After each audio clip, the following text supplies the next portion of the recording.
উপলব্ধি করার মতো ক্ষমতা আছে, দেখবেন মনের অজান্তে চোখ দিয়ে পানি পড়ছে। বিশ্ব নবী তো আমার তার জীবনী পড়ে দেখেছি, রাহিকুল মাখতুমে হাত তুলতে দেরি হতো, কোরআনের কথা শুনলে চোখ দিয়ে পানি আসতে দেরি হতো না। আর আমরা তার উম্মত হাত তোলা না, ঠ্যাং তুলে বসে থাকলো, চোখে পানি আসে না, কারণ আমরা তো বুঝি না যে আল্লাহর বক্তব্য কি। আল্লাহর এইটাও একটা বিধান যে কোরআন প্রসার করো, এ বিধান কার? এই দিকে তাকে এলাকার যুবকেরাই আয়োজন করেছিল, যারা বুঝে হোক না বুঝে হোক বাধা দিয়েছেন। আল্লাহর কসম, আপনার ঈমান ভেঙে গেছে। আপনার মতো মানুষ মারা গেলে আপনার জানাজা দেওয়া, কবরে দেওয়া বেকার। আপনি এমনিতেও জাহান্নামে যাবেন, অমনিও জাহান্নামে যাবেন। কারণ ফাআহবাতা আমালাহুম, আমলের বহু বচন আমাল। যত আমল আপনি এর আগে করেছিলেন সব আল্লাহ ভেঙ্গে ফেলেছে, নষ্ট করে দিয়েছে, ব্যর্থ করে দিয়েছে। সূরা মুহাম্মদের প্রথম আয়াত। এরপরও যদি বলেন ফতোয়া হচ্ছে না, এদিকে আসেন, ঝড়ি কোদাল দিয়ে আপনার ফতোয়া দিচ্ছি। 6 নাম্বারটাই পেয়েছি, দিনের কোনো বিধানকে কেউ যদি কটাক্ষ করে খারাপ ভাবে, এটা দিনের বিধান না? নফল ইবাদতের ভেতরে সর্বোত্তম বললাম।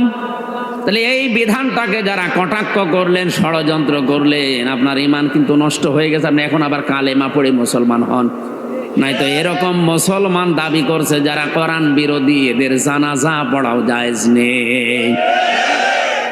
আব্দুল্লাহ বিন উবাইয়ের জানাজা যদি জায়েজ না হয়, নবীর চাচা আবু তালেবের জানাজা যদি জায়েজ না হয়, চাচা মুশরিক আব্দুল্লাহ বিন উবাইয়ের মতো, আপনার জানাজা কবরে দেওয়া জায়েজ হয় কি করে? আমার তো বুঝে আসছে না। আমরা হয়তো লোক দেখানোর জন্য চাপে পড়ে করছি, কিন্তু আল্লাহ কবুল করবে না। কারণ নবীর চাচা আবু তালিব মারা যাবার পরে নবীজি নিজে তার কবরের পাশে দাঁড়িয়ে হাত তুলেছিলেন, আল্লাহ তুমি আমার চাচা আবু তালিবকে মাফ করে দাও, কারণ এই লোকটা সারা জীবন আমার পেছনে শ্রম দিয়েছে। হযরত জিবরাইল এসে বলে, হে নবী, হাত নামান। কার জন্য হাত তুলেছেন? এটা আপনার চাচা, আমি জানি। সারা জীবন আপনাকে বাড়িতে রেখে লালন পালন করেছে, পিঠে নিয়ে, মুখে নিয়ে, বুকে নিয়ে মানুষ করেছে, দেখেছি। কিন্তু লোকটা মুশরিক। লোক কি? সূরা তাওবার 113 নাম্বার আয়াতটা নাযিল হয়, মা কানা লিন নাবিয়্যি ওয়াল্লাযীনা আমানু আইয়াস্তাগফিরু লিল মুশরিকিন ওয়ালাউ কানু উলি কুরবা মিন বা'দি মা তাবায়্যানা লাহুম আন্নাহুম আসহাবুল জাহিম। আল্লাহ পাক বলেন, হে নবী, শুধু আপনার জন্য না, দুনিয়ায় কোনো ইমানদারের জন্যও এটা জায়েজ নেই, শোভনীয় নেই, উচিত নেই। এটা কখনো করবেন না যে কোনো মুশরিক মারা গেলে আমার কাছে ক্ষমা চাবেন, যদিও ওইটা আপনার নিকট আত্মীয়। যে নবী কোনোদিন হাত তুলেছে কবুল হয়নি এমন আমি পাইনি, মনের ভেতরে কামনা আসলেই কবুল হয়ে গেছে। সেই নবী হাত তুলে বসে আছে, আল্লাহ হাত ফেরত দিচ্ছে। চাচা মুশরিক, আর আমাদের চাচা টাটকা মুশরিক, মরে যাচ্ছে। 5টা 10টা গরু জবাই করে হুজুর দিয়ে দোয়া করে মনে করছে জান্নাত পেয়ে বসে আছে। জান্নাত, ও জাহান্নামও যাবে কিনা আল্লাহ জানে।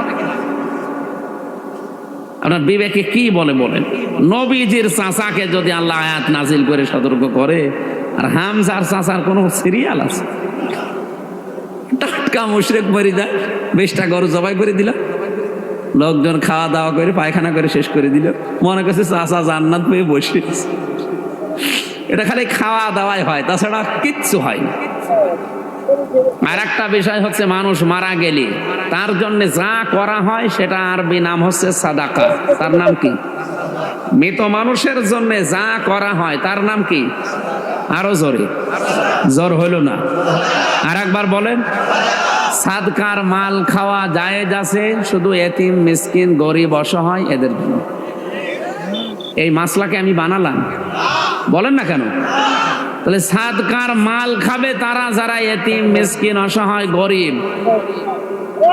অথচ 10,000 মানুষের আয়োজন করলেন, চাচা মরে গেছে এই কারণে। যারা আসতেছে 5,000 গাড়ি নিয়ে আসতেছে, উনি মরণের খাবার খাবে। ও কি এতিম? ও কি অসহায়? ওরে খাওয়ালে আপনারে খানা কবুল হবে? যাদের খাওয়া দরকার ওরা কিন্তু ভাগে খুব কম পায়। ওই শেষে একটা পায় কি না পায়, থালা নিয়ে আসে, থালা বাড়ি দিতে দিতে বাড়ি চলে যায়।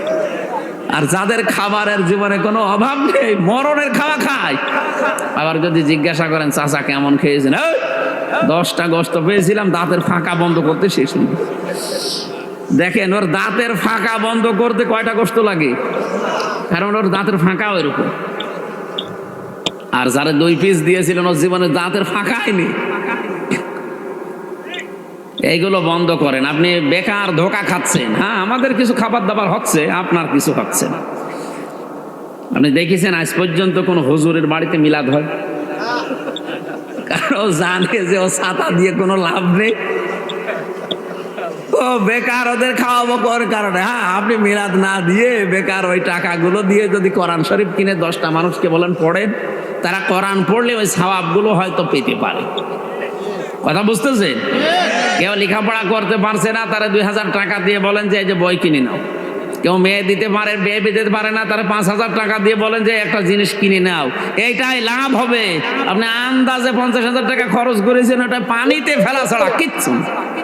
কারণ যাদের খাওয়িয়েছিলেন ওটা কবুল হয়নি, ওটা ওদের হক ছিল না, হক ছিল গরিব এতিম অসহায়দের। মাসলাটা বলে দিলাম, এখন আপনি কি করবেন দেখ।